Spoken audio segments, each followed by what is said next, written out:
Good morning. Today on Spotlight, a salute to the brave men and women who have served and are currently serving in our United States Armed Forces.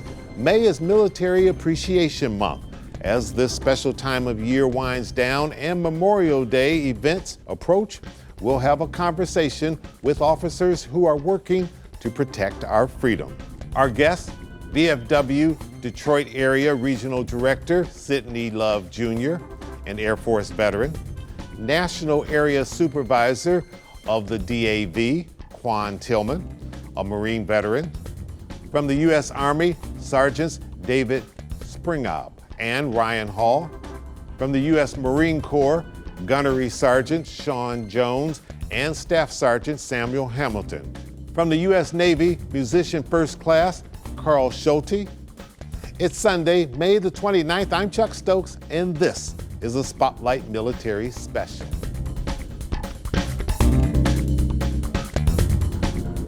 Director Love, how long have you been in the service and what branch? Yes, I'm retired Air Force. I did 20 years and 20 days. I always include the 20 days. Same question to you, Mr. Tillman. Yes, United States Marine Corps, 4 years active, 4 years reserve. And thank you again for this opportunity to be on this platform. What does your office do? Just explain that for us. Well, you know, our primary role is to make sure that our veterans receive the benefits they have earned. When you're serving the country, there's a lot of sacrificing that's going on. And we want to make sure that our veterans understand, not just the retirees, but definitely our young Americans that might just do one enlistment, or maybe an officer that might go in and do maybe 6 years, that, you know, as a nation, we still respect that service. And we want to ensure that you're going to be receiving those benefits that you have earned. And a lot of folks, they just don't understand that it's out there. There's plenty of benefits available. They just have to reach out to us. We know that there's a number of people that made the ultimate sacrifice. There are also people that have gone into combat, and as a result of that, they come back and they end up disabled in some way, shape, or form. You experience that. That's the tough side of a very tough business. But what is it you want people to know that if they're in that situation, your office is there to help? I appreciate that. And first of all, I want to honor those that have paid that ultimate sacrifice and are giving their lives in defense of our nation, our freedom. We're all here because of that.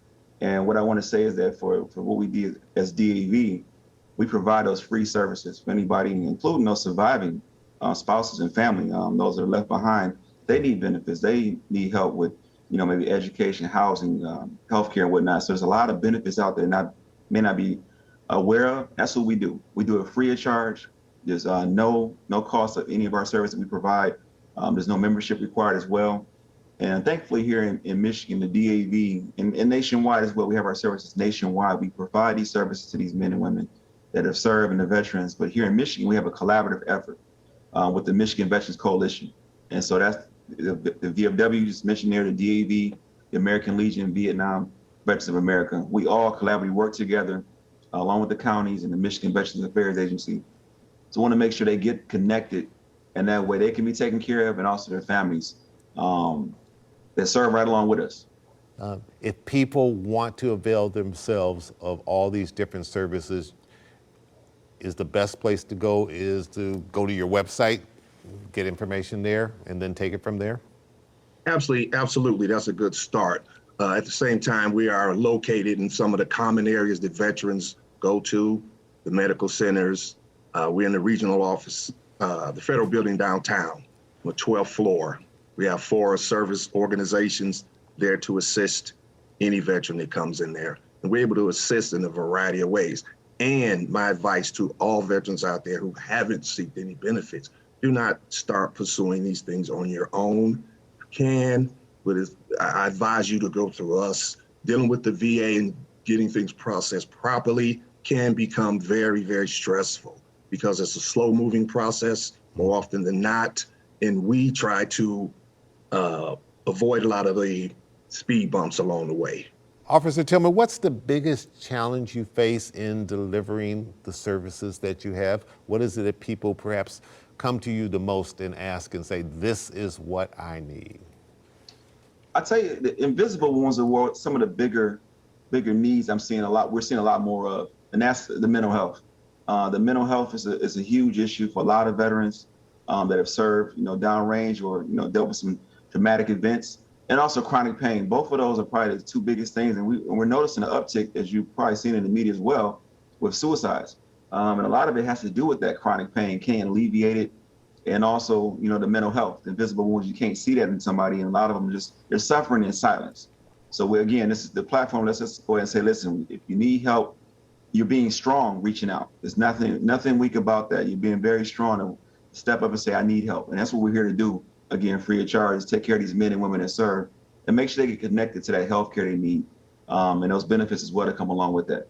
Director Love and Supervisor Tillman, thanks so much for joining us today on Spotlight. Thank you to both of you for your service, and we will stay in touch. Coming up, 2 officers of the United States Marine, why they say many are called, but few are chosen.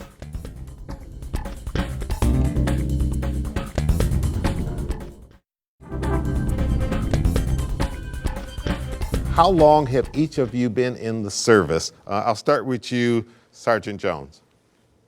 Going on 16 years now. 16 years, okay. You're stationed in Michigan, but you're originally from Kentucky? Yes, sir. All right, very good. Sergeant Hamilton, how about you? I've been in for 8 years so far. 8 years so far, all right, very good. And you're originally from Virginia? Yes, sir. All right, and you're stationed here in the great state of Michigan.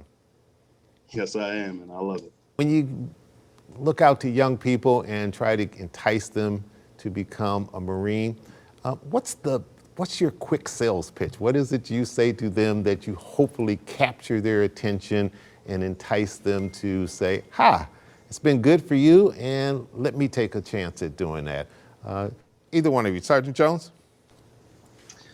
Well, the Marine Corps is always looking for men and women of a really high caliber, the best, the brightest, the most athletic, the ones that want to give back to their community. The Marine Corps has benefited me a lot. So when we're out talking to these young men and women who have lots of opportunities, lots of options on what they want to do with their life, talking about everything that I've gotten from my time in service, the leadership, mentorship, and the places that the Marine Corps has taken me has really done a lot to get young people interested to learn more. Yeah. Have you been to places that when you were a little boy, you never thought you'd ever see? I've been to 19 different countries since I've been in the Marine Corps.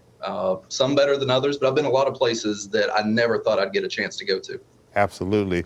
Sergeant Hamilton, same question. What is it you say to young people, and what is it about what you've experienced that you hope that they'll experience one day? Well, simply what I tell them, and first and foremost, is the opportunities that the Marine Corps is able to give you is something that is great, and especially what it has done for me as far as along with Gunnery Jones has said, with leadership, mentorship, and also a great thing that has been beneficial for me is technical skills and the jobs that I'm able to do after my service once I am done. And along with traveling and seeing the different parts of the world, that has been a great experience for myself. Mm-hmm. How many countries have you been in? I've been to over 16 personally, and my favorite, Tokyo, a place that I never thought I'd actually go. What has it been like trying to recruit in the middle of a pandemic? With the pandemic and so many schools transitioning to virtual environments, it's made it really, really difficult to get in front of these young men and women, sit kneecap to kneecap with them, and show them all the different ways that the Marine Corps can help get them where they want to be. The biggest challenge has been getting face to face and actually having those genuine conversations in person, and also showing them the actual tangible assets that we do have in person. Mm-hmm. But like the Marine Corps, like we always do, we adapt and we overcome, and utilizing virtual methods to at least get the Marine Corps message out there for the young men and women to know, especially in the high schools and the community colleges. Before you got in, what was maybe the biggest fear or stereotypical impression that you had that once you got in, you said, that turned out not to be true, or maybe it did turn out to be true? Either one. Sergeant Jones? Well, Myself, like a lot of people, when I thought of the military and specifically the Marine Corps, I just thought about fighting and combat. That is all I thought that the Marine Corps revolved around. It wasn't until I started speaking with a recruiter and actually looking into it that I found out that we've got over 350 different jobs in the Marine Corps, and only a small portion of them actually revolve around combat. There are opportunities for young men and women to go into virtually any job that they can do in the civilian world. Tell me why the Marines are the best. Sergeant Hamilton? The Marine Corps is the best because, for one, we hold ourselves to a high standard. The Marine Corps standard itself is not something that is easy for each and every single person to do and accomplish, and everything is earned in the Marine Corps. So we have 13 weeks of training in Parris Island, South Carolina, where Marines are originally made. And not everyone has what it takes to become a Marine, but we offer the opportunity for everyone to learn what it takes. As they say, many are called, but few are chosen to become Marines. Officers, gentlemen, thank you so much for your service, and enjoy Memorial Day. Thank you for your support. Have a good one. And when Spotlight returns, we'll check in with 2 officers of the United States Army. We'll be right back.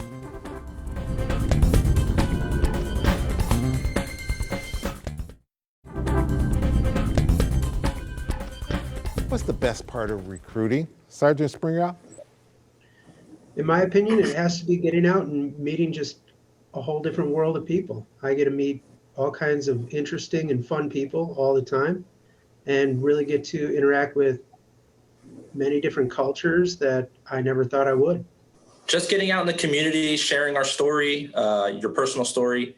And the Army has rolled out some great incentives for people to check out and hopefully entice them to come into the recruiting office to talk.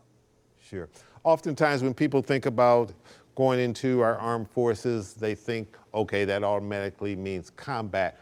But yes, that could be a part of it, but there are also a whole lot of other careers. When you talk to the young people, what do you tell them in terms of how this may prepare you for a future career that has absolutely nothing to do with combat? Either one. Sergeant Springer? Well, what I find is that a lot of people don't know much about the Army, and that's one of the biggest struggles we have to overcome.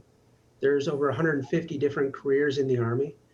Very few of them actually deal with combat specifically. There's a lot of jobs in information technology, cybersecurity, there's food service, there's a lot of mechanical jobs where they directly correlate to a job outside of the U.S. Army. And one of the great benefits that a lot of people experience with the Army is you get all this training and certification that is the same certification you need to perform your job in civilian life afterwards. When I looked at the statistics and looked at how many women are in the armed services, it's about 14.5%, give or take. Certainly not the number of men, but it's growing. And when you're out there recruiting, you aren't just recruiting men, you're recruiting women. And what are you saying to them so that you hopefully get more women, more minorities into the armed services? Well, the Army is a diverse workplace, so we're really pushing that diversity and inclusion, and we want women to come in and expand the work of the Army and really diversify it. What's been the most rewarding part of being in the Army, different places that you've gone, stuff like that, that you think will resonate with people? Sergeant Hall? One thing I enjoy about the Army is the travel. I've been to multiple states that I've never been to before because of the Army. I've also gone over to different countries, South Korea, and got to experience new cultures. And the Army really takes care of my family also. All right, so the good benefits in the Army. Yes, there is. Yeah. Sergeant Springer, same question. For me, it definitely has to be the people that I've worked with. My hesitation initially joining, I actually joined later on in life. I was 29 years old. I'd already gotten my bachelor's degree at college, and I was looking to do something a little more exciting. And so I ended up joining the Army, and the people that I've met and the friends I've made, I still keep in contact with this day from years ago, over a half decade. And we remember each other, and it's like we never spent a moment apart. All right, final question to both of you. A fun question. I talked to some Marines as part of this program. They, from a very competitive, friendly way, said that they're the best branch of the service. You guys have the same term. Why is the Army the best branch? Sergeant Hall? Competitively, we are the largest branch out of all the other branches. That's something that we're proud of. Also, we're also the oldest branch, so we have a lot of tradition. Absolutely. Sergeant Springer?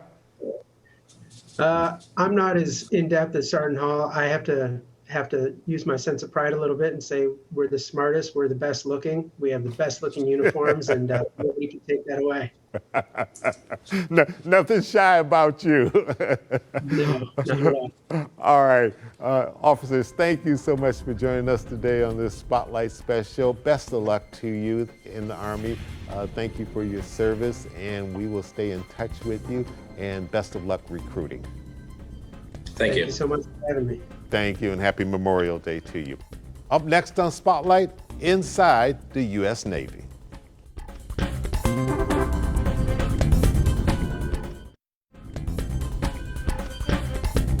Welcome back to Spotlight. Joining me now is musician first class Carl Schulte of the U.S. Navy Band. Welcome to Spotlight. Thank you, sir. Good morning. Good morning.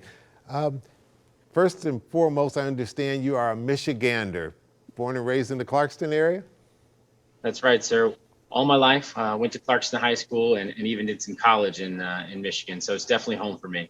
All right, and you got your undergraduate degree over at Western Michigan University, so you're a Bronco. I sure am. I'm very proud to be so. I studied music performance there.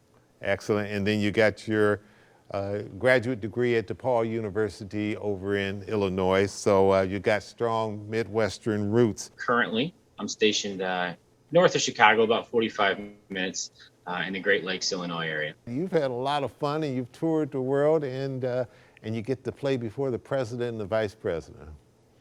Yes, that's well said.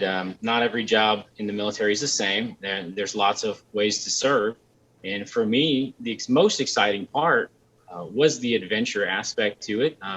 I knew growing up, as I was becoming of college age and starting to choose a career path, I knew that I didn't want to do something in an office or a desk. Those jobs are great for some, but it wasn't for me. And I knew the Navy would give me adventure, and it has absolutely done that. So to date, I think it's been 16 different countries in Central and South America, North America, and even the Caribbean. Our secret weapon, if you will, is relatability, right? So music is a universal language, and even when I go to other countries that speak different languages, the minute you play a song that's familiar or even just one that they enjoy, they're immediately on board to connect with you, to start to have fun just in that moment. And so it's a very constructive force. I really enjoy that part of it. That's been universal in every country I've visited. Give us a typical kind of day or a typical kind of week. What's the regimen? How much practice is involved? How competitive are the musicians in the band? How tough is it to become part of the U.S. Navy Band? The competition is real and it's fierce, but it is very positive. That makes us all better. I don't think we resent or regret any of that. I think that's what keeps us going and keeps us as sharp as we can be. And a typical day would be a fair amount of unit practice. So in Navy Band Great Lakes, which is the unit I'm stationed in, we have 6 to 8 smaller ensembles, right? There's 35 personnel roughly, but we break into smaller units. And so a day begins with practicing with that unit. Sometimes it's individual practice, warming up, so as I said earlier, the schedule changes. It's not necessarily a routine, but it's always preparing for the next moment we'll be able to be in front of the general public and connect with them. Is this going to be career within the Navy, or are you thinking about getting out and doing other things with your music? What are you thinking? Sure, great question. I joined in 2012, and I joined to only serve for 4 years, and here I am 10 years later. So I think at this point, you're pretty bad at counting, right? Exactly. I seem to have a math problem, but and in all seriousness, it's been very positive. And as a musician, it can be difficult to find gainful employment and one to feed a family with. And that's basically why I joined. The Navy's provided me with that stability, and I couldn't be more grateful for it. Sure, it sounds like it's been a great career. It sounds like it's been good for your family as well. Right. Yeah. Yes. All right, so I know that, how many different instruments do you play? Well, I am, I'm maybe more of a specialist. I pretty much just play trumpet, but I do dabble a little bit with singing when necessary. I'm happy to help out. Currently, I'm singing in the rock band here, the popular music group as we describe it. But my primary instrument is trumpet, and I play lots of different trumpets, right? We have a requirement in my field to play the piccolo trumpet or a flugelhorn or a B-flat, C trumpets, different things like that. But that's my focus. All right, I'm gonna put you on the spot. We've got about 15 seconds left. I think you've got your trumpet nearby. Can you do a few tunes or something for us? I'll see what I got. All right.